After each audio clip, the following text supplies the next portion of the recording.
She's here for the very first time. I'm so excited to have her. Please welcome Fiona Walsh.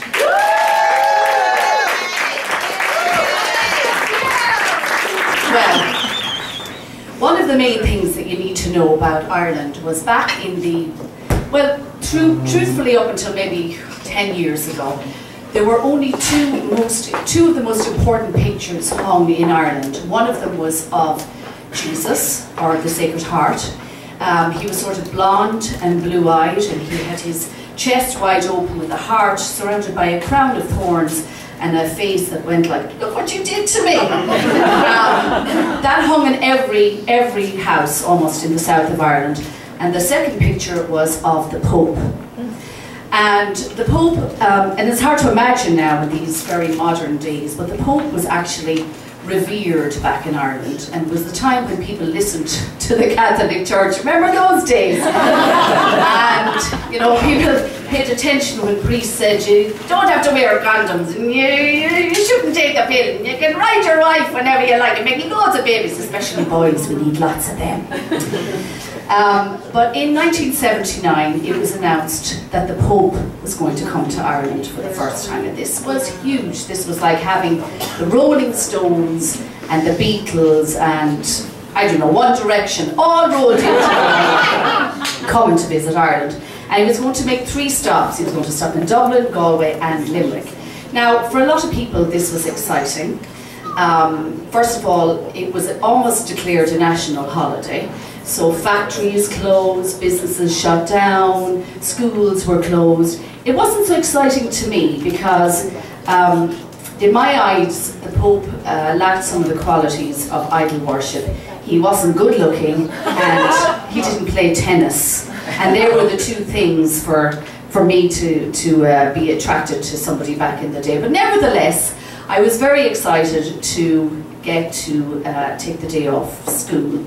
And being an only child in a very strict Roman Catholic family meant that, you know, my parents were very, very excited about the arrival of the Pope. So we set off one day, I can't remember if it was May or June, we set off one day, the Blessed Trinity of Roscrea, where I'm from, my mother, my father and myself, on our way on a train to Limerick to see the Pope.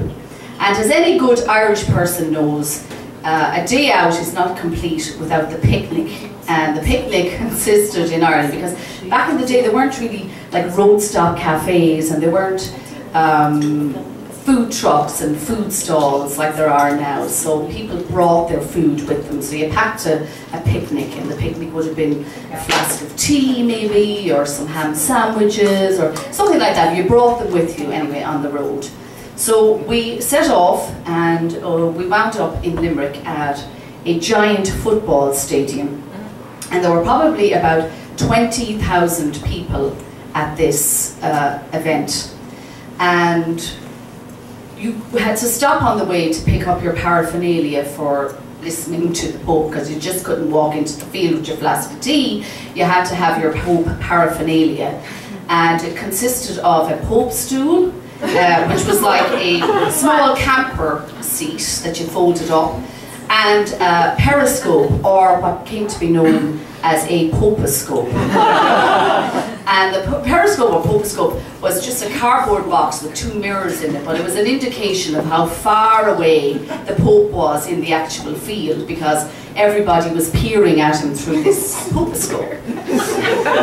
So anyway, we had a bit of a mass, and there was a bit of a papal blessing, and there was some songs and people waving their arms, but for the most part none of us could really see the Pope, and we could barely hear him. I mean, he had a very thick Polish accent anyway, because it was John Paul II. Did I mention that? It was John Paul II. So anyway, we sat through it and we listened, and I turned to one stage. It was like, I can't understand a word he's saying, can you? And I, no, it doesn't matter, we're here, we're with the Pope, it's all good. And there comes a moment in your life where you realise that your parents are really not just your parents, but other beings, you know. not just your mother and father, not the people who feed you and clothe you and look after you, but they're just kind of supernatural. And that happened to me at this event. So I'm sitting there, and the Pope, of course, is wrapping up. He's giving us all our blessings, and he's sending us on our way. and he's getting into a helicopter and taking off to go to his next location. And out of the blue, or from nowhere, and the helicopter is rising up and, you know, taking off, it's kind of circling overhead, and out of the blue, I see my mother rise like she has been possessed by an ecstatic vision. She takes up out of the Pope's stool and takes off running in the direction of the helicopter. And I'm like, what's going on? Where's Mammy going? I don't understand. And she's possessed by a zealotry unmatched by Osama bin Laden. And there's a big ditch, it's about 4 feet wide. There's a big ditch in the middle of the field, a drain or ditch, I think we call them in Ireland. And my mother's a small woman and not very athletic. But I watch her from about 10 feet back, and she's just in slow motion. She's running and running and running, and she clears this 4 feet wide ditch in an effort to run after the helicopter. Now, I'm chasing my mother. My father is sitting back, probably finishing off his ham sandwich, but I'm chasing my mother because I'm 10 years of age. I don't know what's going on. I don't know what's happening. She's scaring me in a way. And I run after her and I get to the ditch. I can't even leap it because it's so wide. And I kind of maneuver around and across, and I find my mother's shoe, which she has left behind on the side of the ditch. So now she's a shoeless Irish woman running after a Polish man in a helicopter. So I'm screaming after her, Mammy, Mammy, your shoe, but she's oblivious and she's waving up at the helicopter and she's so excited and everything is fantastic. Anyway, in the milieu of it all and the craziness, I lose my mother because people are surrounded. She wasn't the only person running after the Pope, by the way. There were lots of other people chasing the helicopter. I don't know what they were thinking. I don't know what my mother was thinking. Was she thinking like Pope John and just go, oh look, there's Mary, set the helicopter down and go have a cup of tea with her. Anyway, I lose my mother. I kind of ramble back to my dad, who's, you know, finishing up his picnic. And I'm like, well, we have no choice but to make our way back to the train station. So I'm carrying the shoe, we meander back to the train station, and now there's about 4,000 or 5,000 people at Limerick train station, and there's really not a lot of space there. It's almost like a Vietnamese boat people scenario. There's like thousands of people thronged on this train track trying to get onto 2 or 3 trains to take us home. And I'm standing there and it's squashed and it's tight and it's really kind of scary.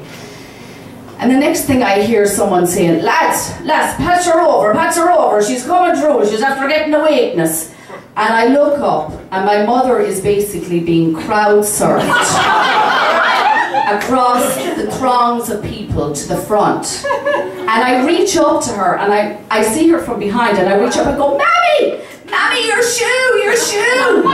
And she kind of grabs it from me as she's passing over my head, and I say to her, what am I to do? She's like, just get on the first train that's going to Tipperary. She said, I'll meet you there. And I'm like, I can't believe that my mother is actually kind of a rock star right now.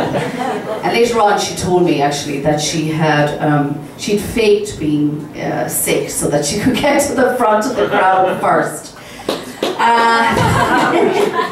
And that's kind of it. And then later on, years later, she actually went on a church choir outing to Rome, and she got to meet John Paul I. And there's a photo that was taken of her shaking hands with him. And there's loads of people in the background, but she's shaking hands with him, and she's just lit up. I mean, it's like any one of us ever trying to meet our hero. She's just so happy. So basically I took the photo and photoshopped everyone out and wrote underneath it in a caption, it's just you and me, JP. But I'll tell you, there aren't too many people who can claim that their mother made or met a legitimate saint. And that's my story. Thank you very much.